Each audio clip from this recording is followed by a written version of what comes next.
কখন করলে সুবিধা? আমাদের তো বিভিন্ন জনের বিভিন্ন কাজ থাকে, আর হচ্ছে কোন সময় করলে আমাদের মনটা একাগ্র হবে খুব বেশি। শ্রীরামকৃষ্ণের কথাই সরাসরি চলে যাই আমরা। শ্রীরামকৃষ্ণ বলছেন যে ঠাকুর যে প্রত্যুষে ও শেষটাতে ধ্যান করা ভালো, আর বলছেন প্রত্যহ সন্ধ্যার পরে। বলছে প্রত্যুষে একদম ভোরবেলা হচ্ছে, আর হচ্ছে শেষ রাতে এইরকম ধ্যান করা ভালো। ব্রহ্ম মুহূর্ত অনেকে বলে থাকে, সবাই বলে থাকি আমরা ব্রহ্ম মুহূর্তেও ধ্যান করা। ব্রহ্ম মুহূর্ত কেন খুব কেন? বলছে সূর্য কখন? বলছে সূর্যোদয়ের ঠিক 48 মিনিট পূর্ব থেকে ব্রহ্ম মুহূর্তে শুরু হয়। ওই ব্রহ্ম মুহূর্তে প্রত্যুষে ভোরবেলা শেষ রাতে ধ্যান করা ভালো, আর হচ্ছে সন্ধ্যার পর। এই সময়টা কেন নির্ধারণ করা হয়েছে? সন্ধ্যা। সন্ধ্যা মানে বুঝতে পারছে, সন্ধ্যা মানে হচ্ছে সন্ধি, যুক্ত হওয়া। বলছে কীরকম? রাত আর দিন। বলছে ভোরবেলা কীরকম? বলছে রাত শেষ হচ্ছে আর দিন আসছে। দিন আসা মানে কি?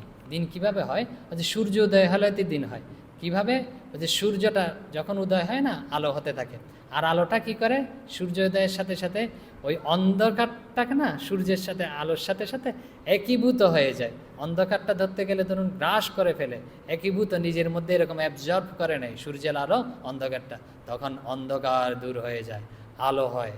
যে এটার সাথে কি সম্পর্ক? আমাদের সন্ধি মানে কি জানেন? সন্ধি মানে হচ্ছে যেরকম যোগ করা। তো কিসের সাথে কিসের সন্ধি করা? বলছে পরমাত্মার সাথে এই জীবাত্মার সন্ধি, ভগবানের সাথে আমাদের ভক্তের সন্ধি। যে ভগবানের সাথে ভক্ত, ভক্ত হচ্ছে ভগবান হচ্ছে বিশাল সূর্য, পরমাত্মা হচ্ছে বিশাল সূর্য, একদম আলোকিত চৈতন্য, নিজেই নিজে প্রকাশিত হচ্ছে। আমরা সেই প্রকাশের মধ্যে যখন ঢুকি পড়বো না, একীভূত হয়ে যাব, তখন তার সাথে একীভূত হয়ে পড়বো। তখনই আমাদের প্রকৃত যে স্বরূপ বলবো, আমাদের প্রকৃত সত্তা প্রকাশিত হবে, প্রকৃত আনন্দ অনুভব করব। এই জন্য বলছে সন্ধিক্ষণে ধ্যান করা ভালো। যে সন্ধিক্ষণ কেন?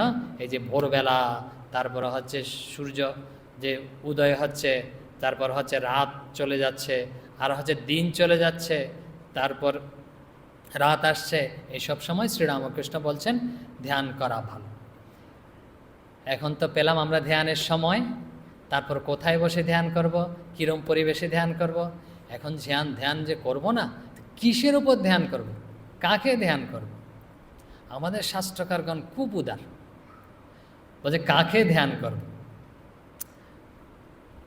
পতঞ্জলি বলছেন যথাভিমত ধ্যানাদ্বা। বলছে তোমার যেরকম অভিমত, তোমার যেরকম রুচি, সে যে কোনো বিষয়ের উপর তুমি ধ্যান করতে পারো। বলছে তোমার যেরকম রুচি না, রুচি অনুযায়ী যথা অভিমত, তোমার যেরকম অভিমত, যেরকম রুচি, সেই বস্তুতেই সেই ব্যক্তিকেই তুমি ধ্যান করতে পারো।